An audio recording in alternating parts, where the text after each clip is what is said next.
It is related to the credit risk. Now, what is credit risk? Now, what is credit risk? When the bank lends money, let us take the case of bank XYZ who has lent the money to person A. Now, if person A defaults in repaying the installment, that is basically related to what? That is related to the credit risk. And also, if the two parties are under a contract, and further any of these party basically defaults in their obligation, that is also related to what? That is also related to the credit risk. Okay, so credit risk arises from the lending activities of the bank.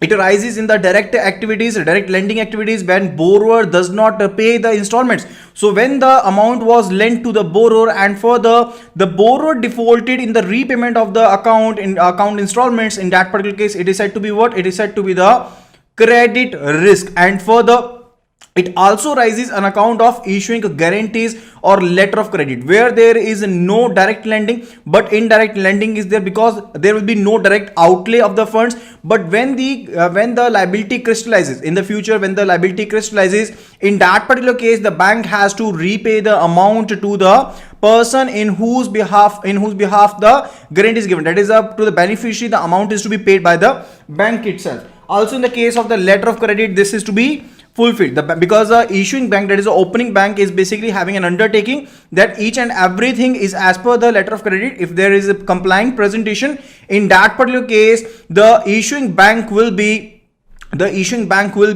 repaying the beneficiary or repaying the negotiating bank, as the case may be. Okay, so that is related to it. And further, in case of trading and securities, if settlement is affected, or in case of cross-border exposure where free transfer of currency is restricted or ceases, that is also related to what? That is also related to the credit case. As I already given an example related to it, that person A and B are under in contract, and further, if there was some obligation that was to be fulfilled on either part of the on the counterparties, and if that obligation is not fulfilled, that is also related to what? That is also related to the credit risk, or we can say the counterparty risk in particular case. Now let us have a look at the organizational structure. So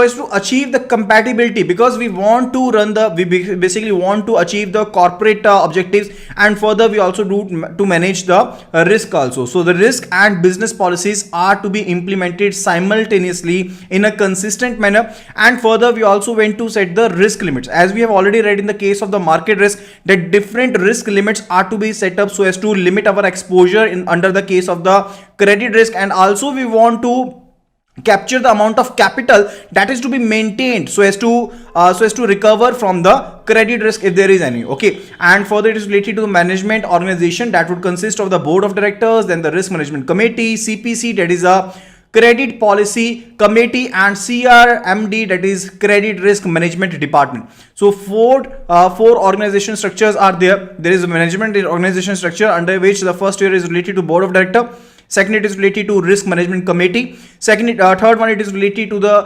CPC, that is credit policy committee, and fourth one it is related to the credit risk management department. Is that clear?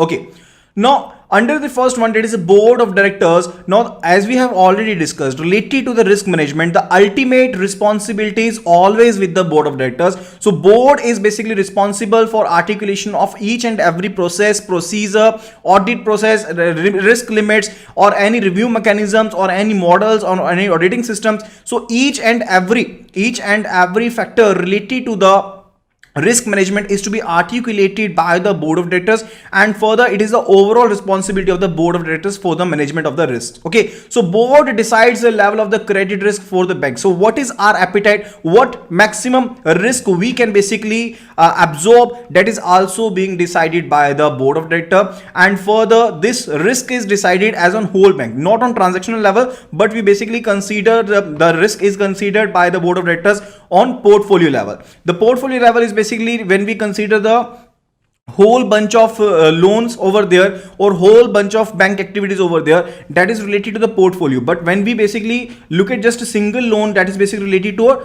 transactional level risk portfolio, not portfolio, that is related to transactional risk.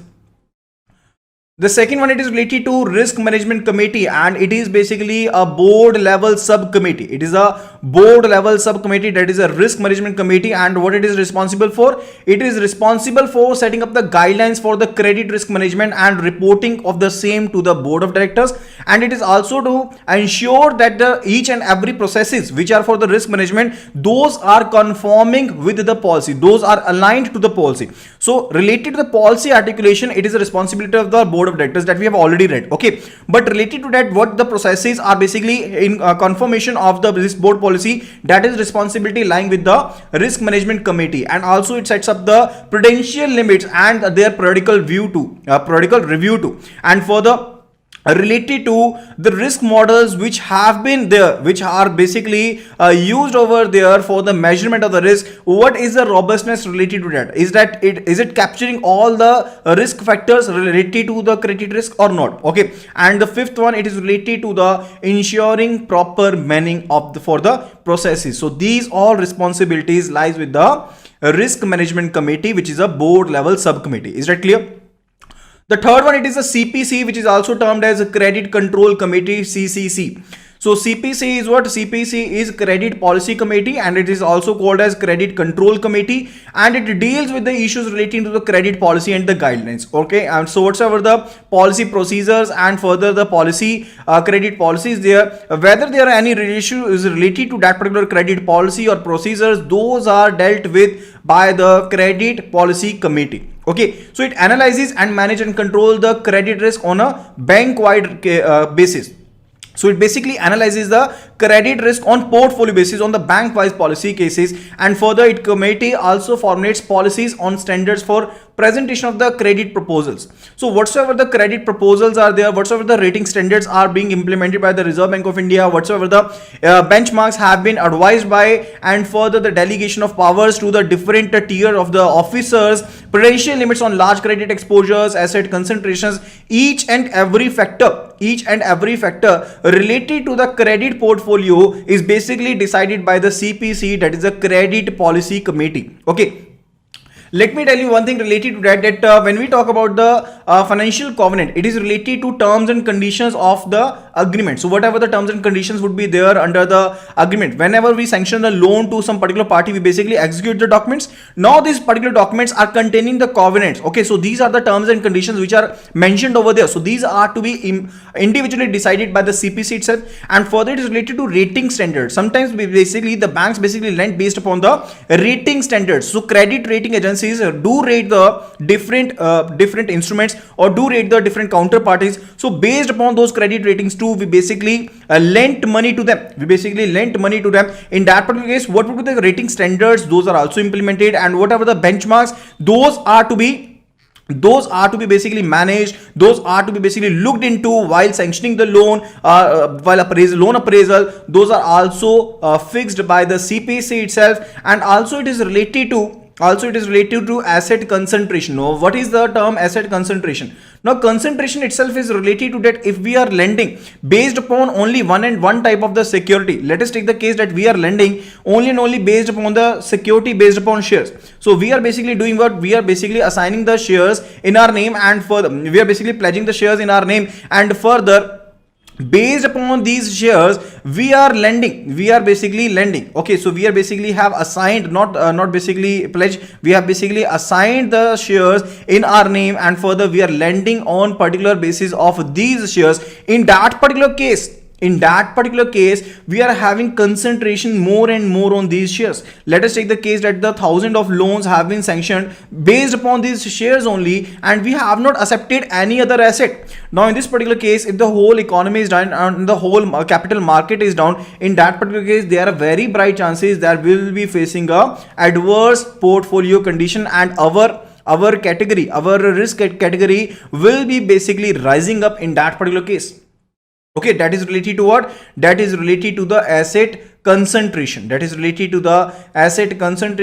And standards for loan collateral. So whatsoever the standards are to be implemented for basically procuring some collateral as such a secondary security, we can say. One, it is a primary security for which purpose the loan is being sanctioned, and the other one, it is a secondary security. That is an additional security the bank asks for. Okay, in that particular case, there are some standards which are to be implement, which are to be basically discussed by the CPC. So whatever the issues related to these, those all will be dealt by the CPC, that is the Credit Policy Committee.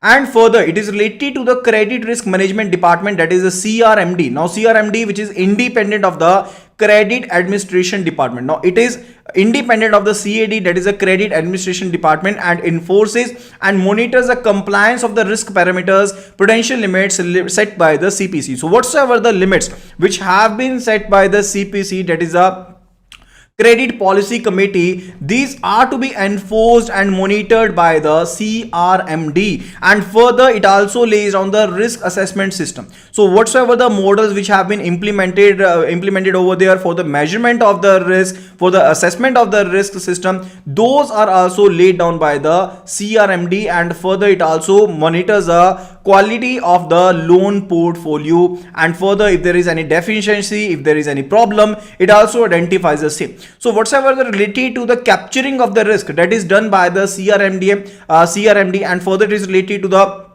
credit information system and management information system, that is also basically developed by the CRMD. It undertakes a portfolio evaluations and conduct comprehensive studies on the environments to test the resilience of the loan portfolio. What does it mean? It means that the testing related to the different scenarios is also done by the CRMD. So how our credit portfolio is basically reacting in one particular scenario, let us take as S1, and how it is basically reacting to the scenario 2. So that is also basically testing part is also conducted by the CRMD itself. So CRMD is related to the enforcing and monitoring of the prudential limits fixed by the CPC, and further it identifies and problems or deficiencies if there is any. Further it develops the MIS and CIS, and further it also undertakes the portfolio evaluations and conduct the comprehensive reviews related to the resilience of the credit portfolio. Okay.